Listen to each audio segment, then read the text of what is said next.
आज के इस वीडियो में हम लोग वर्कशॉप कैलकुलेशन साइंस विषय से उष्मा चैप्टर का कुछ महत्वपूर्ण प्रश्न उत्तर वस्तुनिष्ठ प्रश्न उत्तर को पढ़ेंगे सीखेंगे।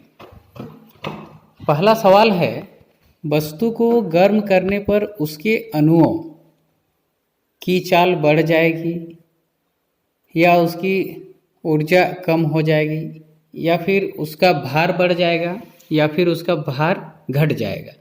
तो ऑप्शन ए इसका सही उत्तर है।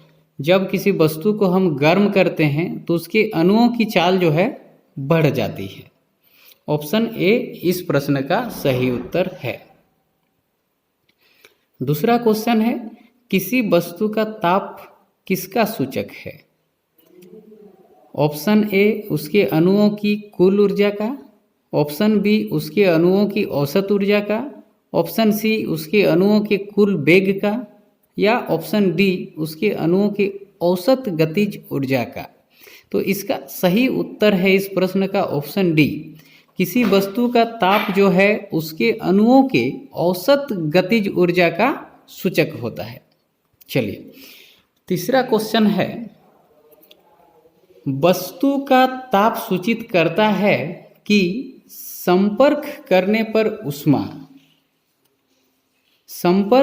पर ऊष्मा उस वस्तु से अपेक्षाकृत अधिक ताप पर की वस्तु में प्रवाहित होगी या अपेक्षाकृत कम ताप की वस्तु में उस वस्तु से प्रवाहित होगी या उस वस्तु से पृथ्वी में प्रवाहित होगी या पृथ्वी से उस वस्तु में प्रवाहित होगी।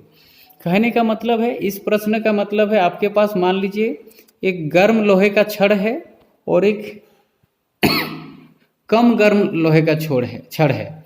अगर उसको आपस में आप लोग संपर्क मतलब उसके टच में रखते हैं तो उसमें कौन सा प्रभाव पड़ेगा, किधर जो है ऊष्मा का प्रवाह होगा? तो इसका सही उत्तर है ऑप्शन बी, यानी जिस रॉड का ताप कम होगा उसमें ताप प्रवाहित होगा, जिस छड़ में अधिक ताप होगा उससे।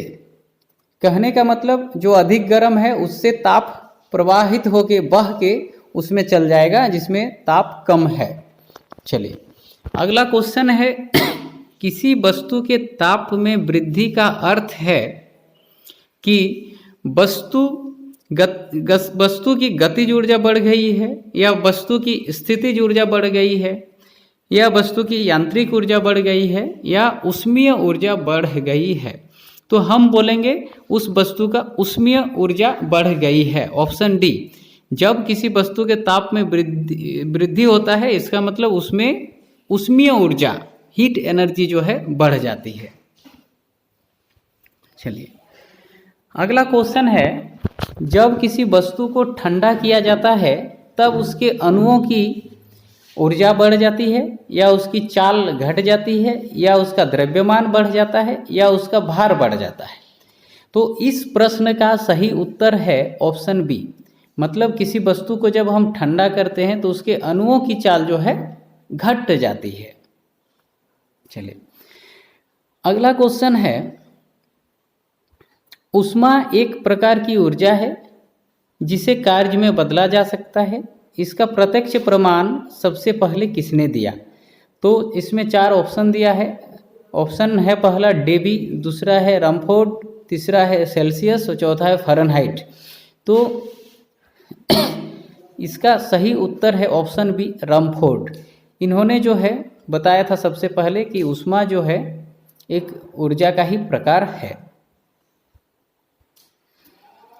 चलिए अगला क्वेश्चन है, किस वैज्ञानिक ने सबसे पहले बर्फ के 2 टुकड़ों को आपस में घिसकर पिघला दिया? तो ऑप्शन सी यानी डेवी इसका सही उत्तर है।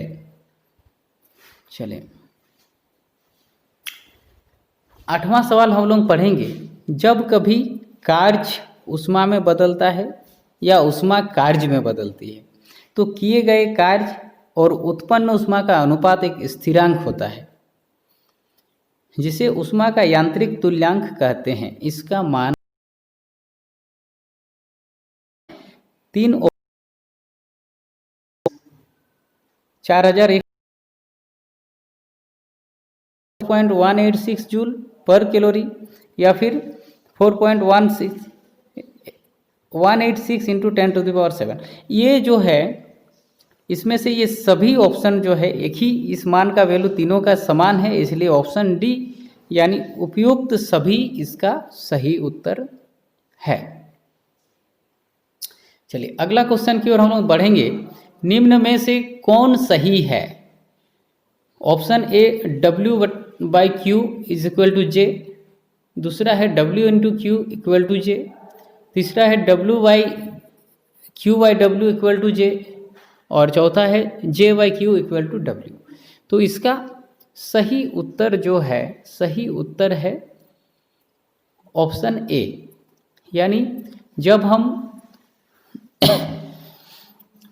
W/Q करते हैं तो J प्राप्त होता है, यानी पावर को जब हम चार्ज के साथ डिवाइड करते हैं, चार्ज से डिवाइड करते हैं, तो आपको जूल प्राप्त होता है।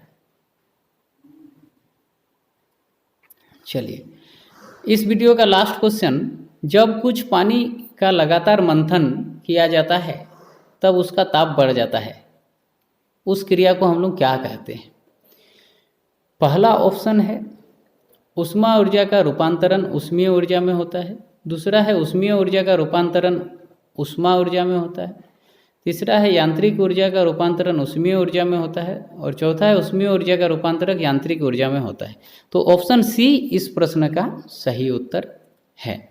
यांत्रिक ऊर्जा का रूपांतरण ऊष्मीय ऊर्जा में होता है जब हम कुछ पानी का लगातार मंथन करते हैं।